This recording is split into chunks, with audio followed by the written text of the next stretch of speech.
ये अलग बात खामोश खड़े रहते हैं, फिर भी जो लोग बड़े हैं बड़े रहते हैं। ऐसे दुर्वेशों से मिलता है हमारा शजरा,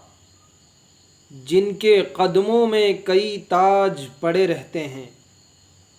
अस्सलामु अलैकुम। आज बहुत ही एक अहम मुद्दे पर मैं आप लोगों से रूबरू हूँ। आज मैंने देखा सोशल मीडिया पर दो फोटो वायरल हो रहे हैं एक ही वक्त के। एक फ़ोटो तो है अंबिका चौधरी जो पूर्व मंत्री रहे हैं और अब हाल ही में सपा उन्होंने ज्वाइन की है। दूसरी फ़ोटो है पूर्वांचल के एक राजनीतिक घराने से ताल्लुक़ रखने वाले सिबगतुल्लाह अंसारी साहब, जिन्होंने उसी वक्त सपा ज्वाइन की जब अंबिका चौधरी ने सपा ज्वाइन की।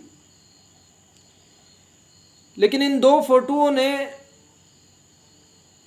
एक वक्त में आने के बाद ये बताने का काम किया कि इस देश का मुसलमान लावारिस है। इस देश के मुसलमान की कोई हैसियत नहीं है। इस देश के मुसलमान की कोई अहमियत नहीं है। इस देश के मुसलमान की कोई औकात नहीं है। जिस तरह सत्तारूढ़ भाजपा ने इस देश के मुसलमानों की छवि मीडिया के ज़रिए पूरे देश की आवाम के सामने धूमिल करने का काम किया है, उसी तरह तमाम सेकुलर पार्टियां मुसलमानों की लगातार बेइज्जती कर रही हैं और उन्हें ये बताने की कोशिश कर रही हैं कि तुम्हारी कोई औकात नहीं है। मैं जिन फ़ोटोओं की बात कर रहा हूँ वो फ़ोटो था सिबगतुल्लाह अंसारी साहब का, कि जब वो फूलों का गुलदस्ता माननीय मुलायम सिंह यादव जी को दे रहे थे, तो वो फूलों का गुलदस्ता सिबगतुल्लाह अंसारी साहब के द्वारा जब मुलायम सिंह जी को दिया गया तो उन्होंने कुर्सी पर बैठकर ही वो फूलों का गुलदस्ता स्वीकार किया और सिबगतुल्लाह अंसारी जी खड़े रहे।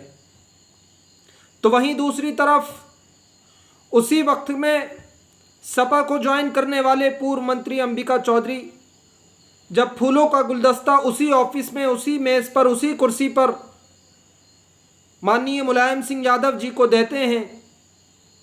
उन्हें भेंट करते हैं, तो माननीय मुलायम सिंह यादव जी अदब से खड़े हो जाते हैं और खड़े होने के बाद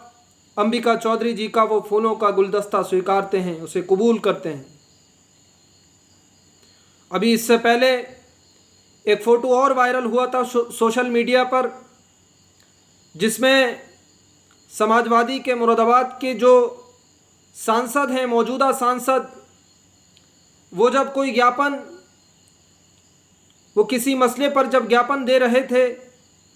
सपा के नेता राम गोपाल यादव जी को, तो राम गोपाल यादव जी सोफे पर बैठे थे और वो मुरादाबाद के सांसद खड़े होकर उनको ज्ञापन दे रहे थे और राम गोपाल यादव की टांग के ऊपर टांग रखी थी। यानी इतना आपका रुतबा हो गया है।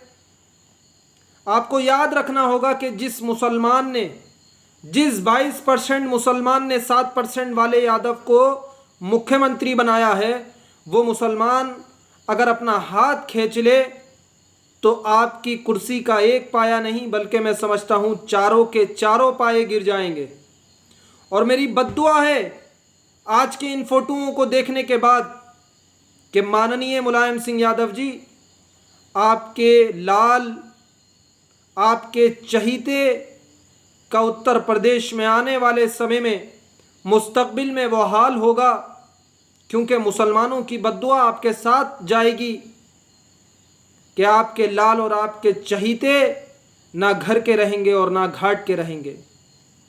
आप ये हैसियत समझते हैं मुसलमान की, उस 22% मुसलमान की जो आपको मुख्यमंत्री की कुर्सी तक पहुंचाता है, जो आपके मुख्यमंत्री बनने के बाद सत्ता की मलाई खाने के लिए आपको आमंत्रित करता है,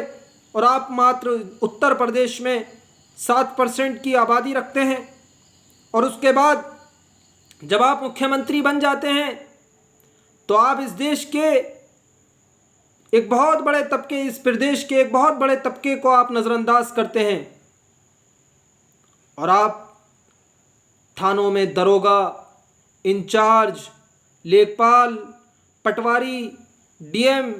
एसपी, शिक्षा विभाग में शिक्षक, स्वास्थ्य विभाग में डॉक्टर, सब वाई को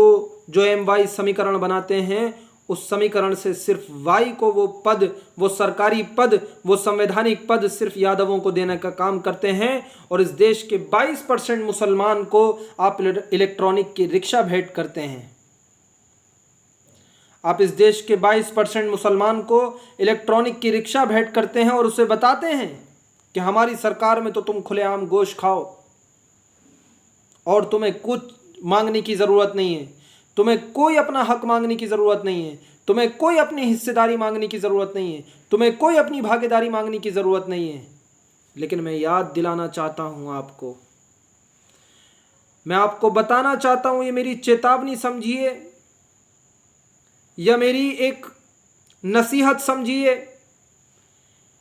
कि ये मुसलमान अगर आपको लात मार देगा तो आपकी सत्ता की कुर्सी के चारों पाए टूट जाएंगे। क्योंकि डॉक्टर बाबा साहब भीमराव अंबेडकर ने अपने संविधान में सबको कलम देने की बात की है, सबको बराबरी देने की बात की है, सबको हिस्सेदारी देने की बात की है, सबको भागीदारी देने की बात की है।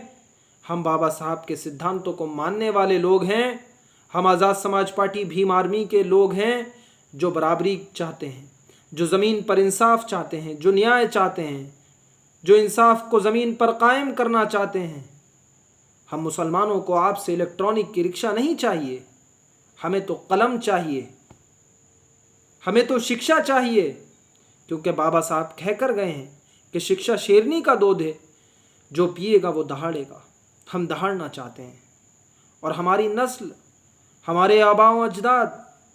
हमारे बुज़ुर्गों का और हमारे जितने भी आबाओ अजदाद हमारे गुज़रे हैं, हमारे पूर्वज गुज़रे हैं, आप उनका इतिहास उठा कर देखिए। उन्होंने इस देश को ही नहीं बल्कि दुनिया को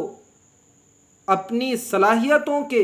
हिसाब से बहुत कुछ दिया है, बहुत कुछ दिया है। मैं गिनाते गिनाते थक जाऊंगा। अगर आप तारीख़ का मुताला करेंगे, आप अगर इतिहास को पढ़ेंगे, तो मुसलमानों को, जिन आप मुसलमानों की आज बेइज्जती कर रहे हैं, उन्हें नज़रअंदाज कर रहे हैं, इतिहास, तारीख़ उनकी सलाहियतों से, उनकी काबिलियतों से, और उन्होंने जो देश दुनिया को, समाज को दिया है, तारीख़ इसकी गवाह है, इतिहास इसकी गवाह है। तो आपको समझना होगा कि आने वाले समय में इस देश का मुसलमान आज बहुत बड़ी तादाद में, बहुत तेज़ी से आज़ाद समाज पार्टी के हमारे राष्ट्रीय अध्यक्ष, हमारे नेता भाई चंद्रशेखर आज़ाद जी के साथ जुड़ रहा है, हमारे कायद के साथ जुड़ रहा है। क्योंकि चंद्रशेखर आज़ाद साहब इस देश के बहुजन समाज के वो कायद हैं कि जो अपनी क़ियादत में इस देश के बहुजन समाज को बराबरी, समानता और सबको भागीदारी और हिस्सेदारी देने की न सिर्फ बात करते हैं, बल्कि उनकी ज़िंदगी का ही यही मकसद है कि इस देश में संविधान के अनुसार, संविधान की तहत इस देश में इंसाफ को कायम किया जाए, बराबरी को कायम किया जाए, और सबको समानता पर इस देश के बहुजन समाज ही नहीं बल्कि पूरे समाज को, पूरे देश की जनता को, आवाम को, सबको बराबरी का हक देकर, उनको उत्थान देकर इस देश के विकास होने में, इस देश के विकसित होने में अपनी महत्वपूर्ण भूमिका निभाई जाए। क्योंकि मैं समझता हूँ कि जब तक इस देश के तमाम वर्गों, तमाम जातियों, तमाम धर्मों को उनका वाजिब हक नहीं दिया जाएगा, उनकी हिस्सेदारी नहीं दी जाएगी, उनको भागीदारी नहीं दी जाएगी, तब तक हम देश के विकसित होने की बात ही नहीं कर सकते। अगर हमें देश को विकसित करना है तो तमाम धर्मों, जातियों, वर्गों के लोगों को विकसित करना होगा, तभी हम इस देश को विकसित देश बना सकते हैं, अन्यथा नहीं। खुदा हाफिज़। जय भीम।